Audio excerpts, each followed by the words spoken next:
Positivity பார்க்குற எல்லா உறவுகளுக்கும் ஹாய். எல்லாரும் எப்படி இருக்கீங்க? நான் ரொம்ப ரொம்ப நல்லா இருக்கேன், ஹாப்பியாக இருக்கேன். ஸோ நீங்களும் ஹாப்பியாக இருங்க, எப்பவுமே ரொம்ப பாசிட்டிவாக இருங்க. இன்னைக்கு நம்மளுடைய சேனலில் என்னோட மந்த்லி இன்கம் அண்ட் அப்புறம் மாதம் மாதம் நான் எவ்வளோ சேவ் பண்ணுறேன் அப்படிங்கிறது தான் உங்ககிட்ட ஷேர் பண்ண போகிறேன். இந்த லாஸ்ட் 2 months நிறைய பேர் எங்ககிட்ட கேட்கக்கூடிய விஷயம் என்னன்னா, திடீர்னு வந்து தங்கமயில வந்து டிஜிகோல்டு பே பண்ணிக்கிட்டு இருக்கேன், போய் ரிங்கு வாங்குறேன்னு சொல்றீங்க. அப்புறம் திடீர்னு என்எஸ்கேல வந்து மாசம் மாசம் 3000 பே பண்ணிட்டு இருக்கேன்னு சொல்றீங்க. அது போக தட்டச்சீட்டு கட்டுறேன், ஏலச்சீட்டு கட்டுறேன்னு சொல்றீங்க. இது எவ்வளவுதான் சேர்த்து வைக்கிறீங்கன்னு வந்து நிறைய சிஸ்டர்ஸ் கமெண்ட் பண்றீங்க. உங்களுடைய ஆர்வம் எனக்கு புரியுது. அதை நான் சொல்லலாமா, அதை ஒரு வீடியோவை போடலாமா வேண்டாமான்னு நான் யோசிச்சுட்டு இருந்தேன். ஃபைனலி வந்து இன்னைக்கு போடலான்னு ஒரு முடிவுக்கு வந்திருக்கேன். ஸோ நான் மந்த்லி எவ்வளோ சேர்த்து வைக்கிறேன் அப்படின்னு சொன்னா நான் எவ்வளோ மந்த்லி ஏர்ன் பண்றேங்கிறதையும் சொல்லணும் இல்லையா? ஸோ மாசம் மாசம் என்னோட இன்கம் என்ன, அதில் நான் எவ்வளோ சேர்த்து வைக்கிறேங்கிறது தான் இன்னைக்கு நான் உங்ககிட்ட ஷேர் பண்ணிக்க போறேன். இது ஷேர் பண்றதுக்கு ரீசன் நீங்க இவ்வளோ பேர் கேட்கறதுனால மட்டும் கிடையாது. நம்மளோட ஹஸ்பண்டோட சப்போர்ட் 100% இருந்தாலும் ஆஸ் அ ஒய்ஃபா என்னால முடிஞ்ச விஷயங்கள் என்ன ஃபேமிலிக்கு அப்படிங்கிறத உங்ககிட்ட நான் ஷேர் பண்ணிக்கிறது மூலியமா என்னாலேயே முடியும் போது உங்களாலேயும் முடியும். உங்களாலே வந்து பாத்தீங்கன்னா நம்ம பெருசா சப்போர்ட் பண்றோம், சின்னதா சப்போர்ட் பண்றோம்னு கிடையாது. நம்மளும் சப்போர்ட் பண்றோம். ஏன்னா நம்ம ஒரு வீட்டை பாத்துக்கிறது பெரிய விஷயம். காலையில இருந்து நைட்டு வரைக்கும் நிறைய விஷயங்கள் பண்ணணும். குழந்தைங்களை பாத்துக்கணும், சமையல் பண்ணணும், வீடை கிளீனா வச்சிருக்கணும். இவ்வளோ பொறுப்புகளையும் தாண்டி நம்ம ஒரு சம்பாத்தியம் பண்றோம் அப்படின்னா சீரியஸாவே அது கிரேட்ஃபுல் தான். அது வந்து மாசம் 5000 ரூபாய் இருந்தாலும் சரிதான், 50,000 ரூபாய் இருந்தாலும் சரிதான், ரெண்டுமே ஒண்ணுதான். ஓகேவா? ஸோ அதனால தான் இன்னைக்கு நான் உங்ககிட்ட ஷேர் பண்ண போறேன். அதுக்கு முன்னாடி உங்ககிட்ட ஒரு சின்ன விஷயம் நான் சொல்லணும். ஒரு பழமொழி வந்து சொல்லுவாங்க, அதாவது ஒரு முட்டாளால கூட வந்து சம்பாதிக்க முடியும், ஆனா ஒரு புத்திசாலியால மட்டும்தான் அந்த சம்பாதிச்ச பணத்தை வந்து பத்திரப்படுத்தி அதுக்கு மரியாதை கொடுத்து அதை சேவ் பண்ண முடியும், அதை வந்து மல்டிபிள் பண்ண முடியும் அப்படின்னு சொல்லுவாங்க. அதே மாதிரி தான் இந்த வீடியோ பார்த்துட்டு இருக்கிற நீங்களும் கம்மியா ஏர்ன் பண்ணாலும் சரி, அதிகமா ஏர்ன் பண்ணாலும் சரி, உங்களோட பணத்தை மதிப்பு கொடுத்து அதுக்கு எவ்வளோ கஷ்டப்பட்டு நம்ம எஃபர்ட் போட்டு அந்த பணத்தை வந்து கையில வாங்குறோங்கிறத உணர்ந்து அதுல ஒரு தொகையை வந்து சேர்த்து வைங்க. அதே மாதிரி ஹஸ்பண்ட் வந்து ஃபுல் சப்போர்ட் நமக்கு பண்றாரு, நமக்கு ப்ராப்ளம் இல்லைன்னு நினைக்கும் போது சேர்த்து வச்சிருங்க, ஃபுல்லா சேர்த்து வச்சிருங்க. அதையும் நீங்க வந்து வீட்டுக்கே போட்டீங்கன்னா அது வந்து கொலாப்ஸ் ஆயிடும். உங்களுக்கு உங்களால முடிஞ்ச ஒரு அமௌண்ட்டை சேர்த்து ஏதாவது ஒரு பயனுள்ள விஷயத்துக்கு குடும்பத்துக்கு கொடுக்கும்போது அதோட மதிப்புங்கிறது ரொம்ப அதிகமா இருக்கும். ஓகேவா? ஸோ வாங்க இன்னைக்கு நம்ம டைரக்டா வீடியோக்குள்ள போயிடலாம். ஃபர்ஸ்ட் வந்து நான் உங்ககிட்ட என்னோட சேவிங்ஸை பத்தி சொல்றேன். ஓகேவா? அப்ப நான் எவ்வளவு சேவ் பண்றேங்கிறத உங்ககிட்ட சொல்லிட்டேன்னா உங்களுக்கு சில விஷயங்கள் தெரியும். அப்ப நான் எவ்வளவு மாசம் மாசம் ஏர்ன் பண்றேங்கிறது தெரியும். ஆனா அதுக்கப்புறம் நான் வந்து என்ன பண்றேன், செகண்ட் ஹாஃப்ல எனக்கு என்னென்ன வே ஆஃப் இன்கம் வருதுன்னு சொல்றேன். அதாவது யூடியூப்ல இருந்து மட்டும் எனக்கு இன்கம் வரல, எனக்கு வந்து 3 வே ஆஃப் இன்கம் வருது. 3 விஷயங்கள்ல இருந்து எனக்கு மாசம் மாசம் பணம் வருது. அந்த விஷயத்தையும் நான் இன்னைக்கு உங்ககிட்ட சொல்ல போறேன். ஓகேவா? ஸோ ஃபர்ஸ்ட் ஆஃப் ஆல் வந்து மந்த்லி என்னோட சேவிங்ஸ் என்ன அப்படிங்கறத பார்த்தோம்னா, முதல்ல வந்து நகைச்சீட்டுல இருந்து நம்ம எடுத்துக்கலாம். கரண்டா இப்போ ஒரு ஃபியூ மந்த்ஸா வந்து பாத்தீங்கன்னா நான் பண்ற விஷயம், லாஸ்ட் இயர் நான் பண்ண சேவிங்ஸ் எல்லாம் கொடுத்துருந்தேன். ஒரு 7 லட்ச ரூபாய் சீட்டு போட்டேன் அப்படின்றத சொல்லியிருந்தேன்.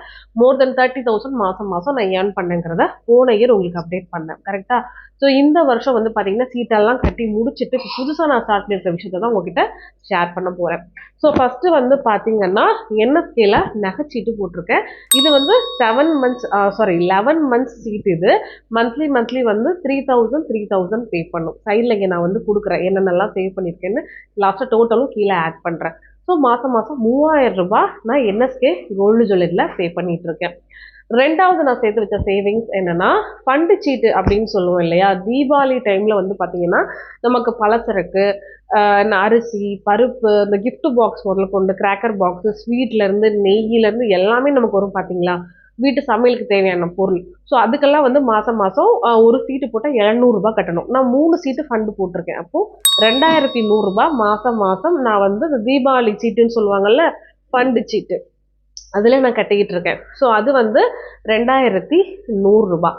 ஸோ மூணாவது என்னோட சேவிங்ஸ் என்னன்னா, சீட்டு போட்டிருக்கேன். ஓகேங்களா? கிட்டத்தட்ட 25,000 ரூபாய் சீட் வந்து 4 சீட்டு நான் போட்டிருக்கேன். இன்னும் அந்த சீட்டை வந்து நான் எடுக்கல. 4 சீட்டு நான் கட்டிக்கிட்டு இருக்கேன். 25,000 ரூபாய் சீட்டு அப்படின்னா மொத்தம் எத்தனை மாசம் பாத்தீங்கன்னா 20 மாசம் நான் பே பண்ணிட்டு இருக்கேன். ஒரு சீட்டுக்கு மாசம் மாசம் 1250 ரூபாய். ஸோ அப்போ 4 சீட்டுக்கு நீங்க கணக்கு போட்டீங்கன்னா 5000 ரூபாய் நான் மாசம் மாசம் அந்த 25,000 ரூபாய் சீட்டுக்கு கட்டிக்கிட்டு இருக்கேன். அந்த டீட்டெயிலையும் நான் இங்கே உங்களுக்கு கொடுத்துருக்கேன். ஸோ 4வது வந்து பார்த்தீங்கன்னா தட்டு சீட்டு அப்படின்னு சொல்லுவோம். அதாவது ஒரு கம்மியான மாசத்துல ஒரு 10 மாசத்துல வந்து நம்ம ஒரு அமௌண்ட் கட்டிட்டே இருக்கணும். அது குலுக்கல் முறையில போட்டு எடுப்பாங்க. இது வந்து ஏல சீட்டு மாதிரிலாம் நம்மளால கேட்க முடியாது. ஜஸ்ட் வந்து குலுக்கல் சீட்டு தான். சீட்டு குலுக்கி போடுவாங்க. எப்ப நமக்கு விழுகுதோ அந்த பணத்தை நமக்கு அனுப்புவாங்க அந்த மாதிரி. ஸோ இதுக்கு வந்து பார்த்தீங்கன்னா நான் 3 சீட்டு கட்டியிருக்கேன் என்னோட நேபர் ஒரு பர்சன்ட்ட. ஸோ இந்த சீட்டு வந்து 15,000 சீட்டு. நம்ம பேர் விழுந்துச்சுன்னா 15,000 விழுகும். ஸோ என் பசங்க பேர்ல என் ஹஸ்பண்டோட பேர் போட்டு 3 சீட்டு கட்டுறேன். அதுக்கு மாசம் மாசம் 1,500 கட்டணும். சப்போஸ் சீட்டு எடுத்து முடிச்சிட்டேன்னா அதுக்கப்புறம் 1,800 கட்டணும். அது வேற. ஸோ மந்த்லி 1,500 இன்டூ 3னா 4,500 வந்து நான் அந்த தட்டு சீட்டுக்காக கட்டுறேன். ஸோ அதையும் இங்கே கீழே ஆட் பண்ணியிருக்கேன். அடுத்த சேவிங்ஸ் என்ன அப்படின்னா 50,000 சீட்டு 2 சீட்டு. இதுதான் வந்து ஏல சீட்டு அப்படின்னு சொல்லுவோம். ஸோ இந்த ஏல சீட்டு வந்து ஏலம் இப்போ மோஸ்ட்லி வந்து பார்த்தீங்கன்னா யாருமே ஏலம் விடுறது அப்படிலாம் கிடையாது. நம்ம போய் இது பண்ணவும் கிடையாது. என்னோட ஊர்ல இருக்கிறவங்ககிட்ட ஒரு தெரிஞ்சவங்க கிட்ட நான் போட்டிருக்கேன். 2 சீட்டு போடுறேன். 50,000 சீட்டு. ஸோ அந்த சீட்டுக்கு மாசம் மாசம் வந்து பார்த்தீங்கன்னா நான் 6,000 கட்டுறேன். ஸோ என்னோட இன்கம்ல வந்து பார்த்தீங்கன்னா நான் இந்த 5 விதமான சேவிங்ஸ் தான் கரண்டா நான் பண்ணிட்டு இருக்கேன். வேற எந்த விதமான சேவிங்ஸும் பண்ணல. இதுவே உங்களுக்கு கிட்டத்தட்ட 21,000 வந்துடும். 20,600. ஸோ 21,000 வந்து கம்பல்சரி என்ன வேணும்னா எனக்கு அந்த மந்த் நான் ஏர்ன் பண்ணியே ஆகணும். ஏன்னா இந்த கமிட்மெண்ட்ஸ் எதுவுமே வந்து பார்த்தீங்கன்னா என் ஹஸ்பண்ட் கிட்ட நான் பேமெண்ட் வாங்க மாட்டேன். இது என்னோட தனிப்பட்ட இது, என்னால இதை பண்ண முடியும்னு சொல்லி நான் இதெல்லாம் நான் பொறுப்பேற்று பண்ணிட்டு இருக்கேன். இப்போ நிறைய பேர் கேட்கலாம், என்ன சிஸ்டர் எல்லாமே நீங்க வந்து இந்த நகைச்சீட்டு போடுறது இந்த மாதிரி ஏலச்சீட்டு இதுல தான் கட்டுறீங்க, ஸோ இது வந்து ரொம்ப அட்வைசபிளா இல்லை அப்படின்னா, இது எல்லாமே ஷார்ட் டேர்முக்காக நான் பண்றது. இது எல்லாமே நான் நகை எடுக்கிறதுக்காக பண்றது. இந்த அமௌண்ட்டை வச்சு நான் ஃபீஸ் கட்டுறது, அதுக்காக நான் வந்து இதை போட்டிருக்கேன். ஸோ என்னோட ஹஸ்பண்டோட இன்கம் வச்சு தான். ஸோ வீட்டு செலவாகட்டும், ரெண்டலுக்கு கொடுக்கறது, அதே மாதிரி முக்கியமா என்னோட ஹஸ்பண்டோட இன்கம்ல இருந்து நான் பண்ற ஒரு நல்ல சேவிங்ஸ் என்ன அப்படின்னா எஸ்ஐபில இன்வெஸ்ட்மெண்ட் பண்றது. ஸோ அதை பத்தி என் ஹஸ்பண்டுக்கு தான் டீட்டெயில் தெரியும். நிறைய பேர் எஸ்ஐபி பத்தி கூட கேட்டிருந்தீங்க. ஏன்னா இதுக்கு முன்னாடி இருக்கக்கூடிய சில வீடியோஸ்ல நான் என்னோட சேவிங்ஸ் டீட்டெயில் சொல்லும் போது எஸ்ஐபி சொல்லியிருந்தேன். ஆனா எஸ்ஐபில என்ன பண்ணணும், எதுல போய் நம்ம இன்வெஸ்ட் பண்ணணும்ன்றதெல்லாம் எனக்கு அதை பத்தின நாலேஜ் எனக்கு சீரியஸா இல்லை. அது என் ஹஸ்பண்டு கிட்ட தான் இருக்கு. ஸோ அவங்க வீடியோல வந்தெல்லாம் பேச மாட்டாங்க. அவங்களுக்கு வந்து ரொம்ப கூச்ச சுபாவம். அதனால வந்து உங்க வீடியோல வந்து அவ்வளவா பேச மாட்டாங்க. சப்போஸ் எனக்கு அந்த எஸ்ஐபி பத்தி சொல்லி எனக்கு புரிஞ்சுச்சுன்னா நான் அதை சொல்றேன். ஏன்னா நிறைய பேர் அதை பத்தி என்கிட்ட கேட்டிருக்கீங்க, எஸ்ஐபில எதுல இன்வெஸ்ட்மெண்ட் பண்ணிருக்கீங்கன்னு. அது எனக்கு தெரியாது. ஆனா நாங்க மந்த்லி எஸ்ஐபில பசங்களுக்கு தனியாகவும் எங்களுக்கு தனியாகவும் ஒரு பெரிய அமௌண்ட் வந்து என் ஹஸ்பண்டோட சேலரியில இருந்து நாங்க வந்து பண்ணிட்டு இருக்கோம். ஓகேவா? ஸோ அதையும் நான் உங்ககிட்ட சொல்லிடுறேன். ஏன்னா சீட்டு மட்டும் போட்டால் நமக்கு வந்து ஃபியூச்சர்ல வளர்ச்சி கிடையாது. ஃபியூச்சர்ல வளர்ச்சி வந்து உங்களுக்கு ஒரு 15 வருஷம் 20 வருஷம் லாங் டேர்முக்கு எஸ்ஐபி தான் ரொம்ப நல்லது. அதாவது மியூச்சுவல் ஃபண்ட்ஸ் அந்த மாதிரி நீங்க பண்ணிக்கலாம். அதே மாதிரி இன்சூரன்ஸ் ஆல்சோ நான் மந்த்லி பே பண்றேன். அது என் ஹஸ்பண்டோட சேலரியில இருந்து நான் பே பண்ணிட்டு இருக்கேன். ஓகேவா? ஸோ இதுதான் என்னோட சேவிங்ஸ். இதெல்லாம் போக தங்கமயில வந்து பாத்தீங்கன்னா என்னோட டிஜிகோல்டு ஆப்பை க்ளோஸ் பண்ணி நான் வந்து ரிங் எடுத்துட்டேன் இல்லையா? அதுக்கப்புறம் திரும்பவும் அதே நாளில் டிஜிகோல்டை நான் ஓப்பனும் பண்ணிட்டேன். இந்த மாதம் 21,000 போக வீட்டுக்கு வந்து பார்த்தீங்கன்னா அந்த தண்ணி கேனுக்கார அண்ணனுக்கு வந்து பணம் கொடுக்கறது, கேஸுக்கு வந்து பணம் கொடுக்கறது, ஃபோனில் வந்து மொத்தம் 2 ஃபோன் இருக்குது. ஹஸ்பண்டுக்கு ஒன்று, எனக்கு 2 சிம்மு, அவங்களுக்கு ஒன்று 2 சிம்மு, மொத்தம் 4 சிம்முக்கு வந்து மாதம் 1,000 ரீசார்ஜ் பண்ணுறது, ஒய்ஃபைக்கு வந்து காசு கொடுக்கறது, ஆட்டோவுக்கு வந்து காசு கொடுக்கறது, அப்புறம் வந்து பெட்ரோல் கூட காசு கொடுக்கறது, இந்த மாதிரி சில்லற ஐட்டம் ஃபுல்லாக என் தலையில் வந்து கட்டிடுவாங்க. ஸோ இதுக்கும் என்ன பண்ணணும்னா நான் மாதம் தனியாக எடுத்து வச்சுப்பேன். அவ்வளோதான், இதுதான் விஷயம். அது போக இந்த மாதிரி டாப்ஸ் எடுக்கிறது, ஒரு பர்ச்சேஸ் பண்ணுறது, இப்போல்லாம் அந்த இன்கம் கொஞ்சம் எனக்கு வர்றதுனால அது என்ன பண்ணிக்கிறேன், நான் சேவ் பண்ணி வச்சு எனக்கு தேவையானதை நான் அப்பப்போ கொஞ்சம் பர்ச்சேஸ் பண்ணிக்கிறதுக்காகவும் இந்த அமௌண்ட் எல்லாம் நான் வச்சுருப்பேன். ஓகே, இது போக மீதி மாச கடைசியில காசு எவ்வளோ இருக்கோ அதை அப்படியே என்ன பண்ணுவேன்னா டிஜிகோல்டில் நான் வந்து போட்டுருவேன். ஏன்னா அடுத்த மாதம் எனக்கு எப்படி திரும்ப இன்கம் வரும் அது வரைக்கும் என் கையில் அதை வச்சிருப்பேன் மீதி இருக்கிற பணத்தை. அதுக்கப்புறம் நெக்ஸ்ட் மந்த் நம்ம தனியாக வந்து பட்ஜெட் போட்டிருப்போம் இல்லையா? ஸோ அதை வச்சு நம்ம ரன் பண்ணிக்கலான்றதுக்காக மீதி என்கிட்ட ஒரு 3,000 இருக்கா 2,000 இருக்கோ அதை நான் அப்படியே என்ன பண்ணுவேன்னா டிஜிகோல்டில் மாதம் மாதம் கட்டிடுவேன். ஓகே, ஸோ இதுதான் என்னோட சேவிங்ஸ். இப்போ என்னோட ஏர்னிங்ஸ் எவ்வளோ அப்படிங்கிறத உங்ககிட்ட நான் ஷேர் பண்ணுறேன். ஃபர்ஸ்டே சொல்லியிருந்தேன், நான் வந்து யூடியூப்ல இருந்து மட்டும் எனக்கு காசு வரல, எனக்கு வந்து 3 டைப்ஸ் ஆஃப் இன்கம்ஸ் வந்து வருது அப்படிங்கிறது உங்ககிட்ட நான் இப்போ ஷேர் பண்ணியிருக்கேன். அது என்னென்ன மாதம் எவ்வளோ இன்கம் வரும் அப்படிங்கிறதே உங்ககிட்ட சொல்கிறேன். ஸோ ஃபர்ஸ்ட் நீங்கள் யூடியூபே எடுத்துக்கோங்க. ஏன்னா யூடியூப் மூலியமா தான் என்ன வந்து உங்களுக்கு தெரியும், கமெண்ட்ஸ் பண்ணுறது மூலியமா உங்களை எனக்கு தெரியும். கரெக்டா? ஸோ அப்படி இருக்கும்போது யூடியூப் சேனல், நான் இந்த சேனல் ஸ்டார்ட் பண்ணி வந்து 1 இயர் நியர்பை ஆக போகுது. ஸோ எனக்கு ஃபஸ்ட்டு யூடியூப் சேனல் ஆரம்பிக்கும் போது 2 மந்த்ஸ் வந்து ஃபஸ்ட்டு 2 மந்த்ஸ் எனக்கு இன்கம் வரல. ஏன்னா யூடியூப்பை பொறுத்த வரைக்கும் நிறைய டேர்ம்ஸ் அண்ட் கண்டிஷன்ஸ் இருக்குது. இவ்வளோ சப்ஸ்கிரைபர்ஸ் வரணும், இவ்வளோ ஹவர்ஸ் வியூஸ் போயிருக்கணும், இவ்வளோ டைம் வந்து வந்திருக்கணும், அதுக்கப்புறம் தான் மானிட்டைசேஷன் ஆகும், அதுக்கப்புறம் நம்ம ப்ரூஃப் எல்லாம் சப்மிட் பண்ணணும், அப்புறம் அவங்க நம்மளோட சேனலை ஃபுல்லாக ரிவ்யூ பண்ணிவிட்டு ஸோ டீட்டெயில் எல்லாம் செக் பண்ணி பார்த்துட்டு மானிட்டைசேஷன் ஆன் பண்ணுவாங்க. ஸோ மானிட்டைசேஷன் எப்போ ஆன் பண்ணுறாங்களோ, அதாவது நம்ம சம்பாதிக்க தகுதியான ஆள் அப்படின்னு சொல்லிட்டு யூடியூப்ல சொல்லுவாங்க. அதுக்கப்புறம் தான் நமக்கு என்ன ஆகும்னா மாதம் மாதம் நமக்கு எவ்வளோ வியூஸ் போகுது, எவ்வளோ ஹவர்ஸ் எல்லாம் நமக்கு போகுதோ அதை பொறுத்து தான் நமக்கு என்ன வரும்னா பணம் வரும்.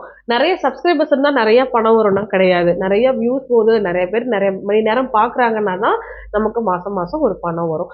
ஆனால் நிறைய பேர் டவுட் என்கிட்ட கேட்குறது, யூடியூப்ல வந்து உங்களுக்கு மந்த்லி பணம் வருது. ஆனால் இப்போ வரைக்கும் எனக்கு கடவுள் புண்ணியத்தில் வருது. நம்ம சேனல்லே வந்து பார்த்தீங்கன்னா நான் மாதம் ஒரு 15 வீடியோஸ் தான் போடுறேன். ஷார்ட்ஸ் மோஸ்ட்லி ரெகுலராக போடுறேன். ஆனால் இன்னமும் நான் நினைக்கிறது கொஞ்சம் இன்னும் நம்ம வந்து போடலாம். மந்த்லி வந்து எல்லா டேஸும் நான் வந்து உங்களுக்கு அவைலபிளாக வீடியோஸ் கொடுத்துட்ருக்கேன். ஸோ நல்ல கண்டென்ட் கொடுத்துட்ருக்கேன், யூஸ்ஃபுல்லான விஷயம் பண்ணிட்டு இருக்கேன்னா கண்டிப்பாக வந்து எனக்கும் யூடியூப்லேருந்து இன்னும் நிறைய இன்கம் வரும். ஸோ எனக்கு யூடியூப்லேருந்து மந்த்லி எவ்வளோ இன்கம் வருதுன்னா ரொம்ப பெரிய பணம் அப்படிலாம் கிடையாது. 50,000 1 லட்சம் வருதுன்னா அது பெரிய பெரிய யூடியூபர்ஸ் வந்து பல லட்சங்கள் சம்பாதிக்கிறாங்க. இப்போ நம்ம வச்சிருக்கிறது வந்து அமு பாசிட்டிவிட்டி ஒரு 35 சப்ஸ்கிரைபர்ஸ் வச்சிருக்கோம். அப்போ வியூஸ் எவ்வளோ போகும்? ரொம்ப லட்சக்கணக்கில் அப்படின்னு எனக்கு எல்லா வியூஸும் போகாது. ரொம்ப ரேராக தான் லேக்ஸ் கணக்கிலலாம் எனக்கு வியூஸ் போகும். ஸோ மந்த்லி எனக்கு இதுல இருந்து ஆவரேஜாக கண்டிப்பாக ஒரு 20,000 கண்டிப்பாக எனக்கு வரும். நான் பொய் சொல்ல விரும்பல. நிறைய பேர் மாதிரி அவங்களுக்குலாம் என்னோட சேனலை விட நிறைய பேர் சேனல்லாம் இருக்குது. ஸோ அவங்கெல்லாம் வந்து பார்த்தீங்கன்னா எனக்கு சம்பளமே வரலன்னு வீடியோ போடுவாங்க. ஆனால் அப்படி கிடையாது. ஸோ உங்களோட வியூஸை பார்த்தாலே எனக்கு தெரியும் கண்டிப்பாக அவங்களுக்கு வந்து மந்த்லி ஒரு நல்ல அமௌண்ட்டே கிடைக்கும். அப்புறம் ஏன் வந்து பொய் சொல்கிறாங்கன்னு எனக்கு புரியல. ஸோ என்னை பொறுத்த வரைக்கும் நமக்கு வருதுங்கிறத நம்ம உண்மையை சொல்கிறதுல தப்பு கிடையாது. ஸோ எனக்கு மந்த்லி வந்து ஆவரேஜாக கண்டிப்பாக 20,000 எனக்கு இன்கம் வருது.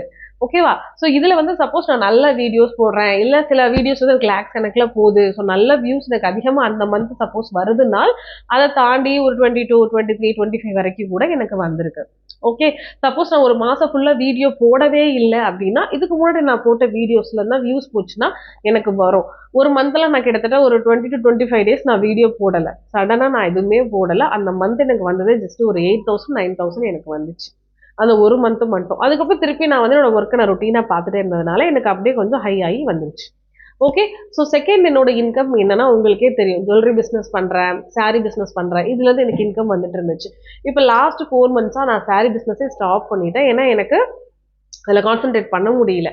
நான் ஒரு விஷயம் வந்து நான் கொஞ்சம் வெளியே பிஸியாக இருக்கிறதுனால என்னால் வந்து சாரீ பிஸ்னஸில் ஸ்டாக் எடுத்து என்னால் ரீசேலிங் வந்து பண்ண முடியல. ஸோ அதனால் எனக்கு இப்போதைக்கு என்னாச்சுன்னா சாரீலேருந்து இன்கம் வரதில்லை. ஆனால் அது பண்ணிகிட்டு இருக்கும்போது எனக்கு மாதம் குறைஞ்சது நியர்பை 8 to 10ங்கிறது ரொட்டீனாக எனக்கு ஒரு பேமெண்ட்டாக வந்துட்டு இருந்துச்சு. ஓகேவா? இதுதான் உண்மை. அதே மாதிரி இன்னொன்று 3வது இன்கம் என்ன அப்படின்னா, இது வந்து நிறைய பேருக்கு தெரியுமான்றது தெரியல. இதுதான் ஃபர்ஸ்ட் டைம் நம்ம சேனலில் நான் சொல்கிறேன். எனக்கு வந்து அஸ்ட்ராலஜியில் நிறைய இன்ட்ரெஸ்ட் இருக்குது. கிட்டத்தட்ட வந்து நான் வந்து ஒரு 5 வருஷமா லாஸ்ட் 5 இயர்ஸாக நான் வந்து அஸ்ட்ராலஜி வந்து பார்த்துட்டு இருக்கிறேன். அதுக்கு முன்னாடியும் எனக்கு இன்ட்ரெஸ்ட் இருந்துச்சு. ஆனால் அடுத்தவங்களுக்கு பார்த்து சொல்றது அப்படிங்கிறது இப்போதான் நான் ரீசெண்டாக நிறையா சொல்லிட்டு இருக்கிறதுனால எனக்கு அதுலேருந்து வந்து மந்த்லி ஃபிக்ஸ்டாக கண்டிப்பான முறையில் எனக்கு ஒரு நல்ல பேமெண்ட்டு அதில் வரும். குறிப்பிட்டு சொல்லணும் அப்படின்னா நான் நிறைய ஜாதகம்லாம் இப்போ பார்க்கறது இல்லை. ஆனால் எனக்கு ரெஃபரல் மூலியமா வரக்கூடியவங்களுக்குலாம் நான் பார்த்து கொடுக்கும்போது எனக்கு மந்த்லி அதுலேருந்து ஒரு குறைஞ்சது ஒரு 5 to 6 to 7 வரைக்கெல்லாம் எனக்கு வந்து ஈஸியாக வரும். டைம் இருக்கும்போது நான் பார்த்தேன். அதே ஃபுல் டைமாக நான் பார்க்கறது இல்லை. இப்போ ஃபுல் டைம் பார்த்தேன்னா மேபி இன்னும் நல்லா கூட அதில் ஏர்ன் பண்ணலாம். ஸோ நான் ஏன் இந்த ஏர்னிங்ஸ் எல்லாத்தையுமே வந்து பார்த்தீங்கன்னா ஒரு குத்துமதிப்பாகவே சொல்லிட்டு இருக்கேன் அப்படின்னா, நான் வந்து ஒரு சேலரி பர்சன் கிடையாது. கரெக்டாக ஒரு ஆஃபீஸில் நான் போய் ஒர்க் பண்ணுறேன்னா எனக்கு எவ்வளோ சம்பளம் அப்படின்னா நான் ஃபிக்ஸ்டாக நான் சொல்லிடுவேன். ஓகே, இப்போ என் ஹஸ்பண்ட் வந்து ஒர்க் பண்ணுறாங்கன்னா ஸோ அவங்க வந்து நல்ல போஸ்டிங்கில் இருக்காங்கன்னா நல்ல சேலரி வரும்போது ஃபிக்ஸ்டாக சொல்ல முடியும். ஆனால் என்னை பொறுத்த வரைக்கும் நான் வேலை செஞ்சாதான் எனக்கு சேலரி.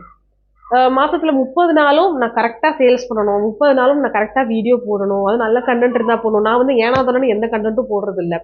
நிஜமாவே ஒரு நல்ல விஷயம் இருக்குது நம்ம சொல்ல போகிறோன்னா தான் நான் வீடியோ எடுத்து போடுவேன். அதனால தான் நம்ம சேனலில் வந்து நிறைய வீடியோஸ் நான் போடுறதில்ல. ஒருவேளை இன்னும் நான் நிறைய ஹார்ட் ஒர்க் பண்ணேன்னா கண்டிப்பாக நிறைய நல்ல குட் கண்டென்ட்ஸ் என்னால் உங்களுக்கு கொடுக்க முடியும். ஓகேவா?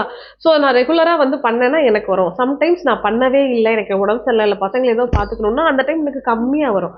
அதனால தான் எல்லாமே வந்து பார்த்தீங்கன்னா உங்களுக்கு ஒரு ஆவரேஜாக எனக்கு இது கண்டிப்பாக கிடைக்கணும், அந்த பேமெண்ட் கிடைக்கும் அப்படின்னு சொல்லி போட்டிருக்கேன். ஸோ இதெல்லாம் டேலி பண்ணி பார்க்கும்போது மாதம் எனக்கு வந்து ஒரு 30 to 35 மாதம் ஒரு ஹெல்த்தியான அமௌண்ட் வந்து எனக்கு கிடைச்சிட்டு இருந்துச்சு. எப்போனா ஒரு 4 மந்த்ஸ்க்கு முன்னாடி வரைக்கும். இப்போ வந்து 25 to 30 கிடைக்குது. ஏன்னா இந்த லாஸ்ட் 4 மந்த்ஸா நான் என்ன பண்ணிட்டேன்னா அதை கொஞ்சம் ஸ்டாப் பண்ணிட்டேன். ஸோ நம்ம கொஞ்சம் ரிலாக்ஸ் ஆகிக்கலாம், ரொம்ப நம்ம அப்படியே ரொம்ப ப்ரெஷரைஸ் ஆக வேண்டாம், கொஞ்சம் ரெஸ்ட் எடுத்துக்கலாம். அது மட்டும் இல்லாமல் எனக்கு வேற ஒரு ஒர்க்கும் இருக்கிறதுனால என்னால் கவனம் செலுத்த முடியல. எதுவும் பண்ணால் நல்லா பண்ணணும், இல்லைன்னா பண்ணக்கூடாதுல்ல. அதனால தான் நான் ஸ்டாப் பண்ணி வச்சுட்டேன். ஸோ எனக்கு இப்போதைக்கு வந்து 25 to 30 மந்த்லி வந்து ஒரு இன்கம் வருது. ஸோ அதை பேஸ் பண்ணி தான் என்ன பண்ணிட்டு இருக்கேன், நான் வந்து இந்த இது கொடுக்குறது 21,000 ரூபாய் என்னோட சேவிங்ஸ் நான் பண்ணிட்டு இருக்கேன் இல்லையா, அதுக்கெல்லாம் கட்டி விட்டுருவேன். அது போக நான் சொன்ன மாதிரி இந்த வீட்டுக்கு செலவு பண்ணுறது, பெட்ரோலுக்கு, வாட்டருக்கு, கேஸ் பில் பண்ணுறது, ரீசார்ஜ் பண்ணுறது, அதுக்கெல்லாம் நான் வந்து பண்ணி விட்டுட்டு எனக்கு ஏதாவது தேவைன்னா நான் வாங்கிக்கிறது, பசங்களுக்கு ஏதாவது அவுட்டிங் போகும்போது பணம் கொடுக்கறது, செய்கிறது, இந்த மாதிரி சில்லற சில்லற விஷயத்தெல்லாம் நான் பார்த்துக்கிறேன். ஓகே. ஸோ மற்றபடி நான் ஒன்றும் 50,000 1,00,000 யூடியூப் வந்து ஓப்பன் பண்ணிட்டாலே அவ்வளோலாம் சம்பாதிக்க முடியும்னா, ரொம்ப ரொட்டீனாக நல்ல பெரிய சேனலாக ரொம்ப வருஷம் ஒர்க் பண்ணால் கண்டிப்பாக முடியும், எல்லாராலையும் முடியும். ஓகேவா? ஸோ நிறைய பேர் கேட்டுட்டு இருந்ததுனால நான் ஷேர் பண்ணியிருக்கேன். இந்த வீடியோ போட்டிருக்கிறது ஃபர்ஸ்ட் ரீசன் உங்ககிட்டே நான் சொல்லியிருந்தேன். ஸோ என்னாலேயே வீட்டிலேருந்து இதை பண்ண முடியுதுன்னா கண்டிப்பாக உங்களாலையும் சம்பாதிக்க முடியும். ஃபோக்கஸ் பண்ணுங்க, டைம் ஒதுக்குங்க. இப்போ நான்லாம் காலையில் வந்து சீக்கிரம் எழுந்துச்சு தான் ஆகணும். பசங்களுக்கு வந்து காலையில் ஒரு தடவை சமைக்கணும், மத்தியானம் திரும்பவும் சமைச்சு சூடாக தான் பாப்பாக்கெல்லாம் எடுத்துகிட்டு போய் கொடுப்பேன் மத்தியான சாப்பாடு. அதுக்கு நடுவில் தான் நான் வீடியோ எடுக்கிறதா இருக்கட்டும் அந்த மாதிரி எடுப்பேன். இன்னும் ஃபர்ஸ்ட் ஹாஃப் யூஸ் பண்ணுவேன், இல்லைனா செகண்ட் ஹாஃப் வந்து யூஸ் பண்ணுவேன். எனக்குலாம் இன்னொரு குழந்தைக்கு வயசு ரெண்டாவது பாப்பாக்கெல்லாம் 3 வயசு தான் ஆகுது. ஸோ யோசிச்சு பாருங்க, அவளுக்கு ஃபீட் பண்ணணும், அவளை பார்த்துக்கணும். ஸோ திரும்பவும் வந்து அவங்க நம்ம பெரிய பெரிய பசங்களா இருந்தால் வீடு எடுக்கும் போது கோஆப்ரேட் பண்ணுவாங்க. 2 சின்ன பசங்க, மூத்த பாப்பாக்கு இன்னும் 6 வயசு கூட ஆகலை. அப்போ இவங்களை சமாளிச்சுட்டு அந்த டைம்ல தான் நான் வந்து பேரல் பிஸ்னஸ் பண்றதா இருக்கட்டும், இல்லை ஒரு அஸ்ட்ராலஜி பார்த்து ஜாதகம் சொல்றதா இருக்கட்டும், இல்லைன்னா வந்து வீடியோ எடுக்கிறதா இருக்கட்டும், எல்லாமே அதில் தான் பண்ணுவேன். ஸோ டைம் வந்து நான் யூட்டிலைஸ் பண்ணியே தான் ஆகணும், அப்பதான் ஏர்ன் பண்ண முடியும். ஸோ அப்படி பார்த்தா டைம் இல்லைன்னு நானும் சொல்லலாம். ஆனால் நம்ம எல்லாருக்குமே டைம் இருக்கும். வேஸ்ட் பண்ணாம நம்ம சரியா யூட்டிலைஸ் பண்ணிக்கிட்டோம்னா எல்லாருமே இன்னைக்கு பணக்காரங்க தான். ஓகேவா? ஸோ டைமை யூட்டிலைஸ் பண்ணுங்க, நல்லா ஏர்ன் பண்ணுங்க, ஹார்ட் ஒர்க் பண்ணுங்க, நிறைய சேமிச்சு வைங்க. ஓகே. ஸோ நாளைக்கு ஒரு சூப்பரான வீடியோல நான் வந்து உங்களை மீட் பண்றேன். மறக்காம நம்மளோட அம்மா பாசிட்டிவிட்டி சேனலுக்கு லைக் பண்ணுங்க, ஷேர் பண்ணுங்க, கமெண்ட்ஸும் பண்ணுங்க. ஓகே, பாய்.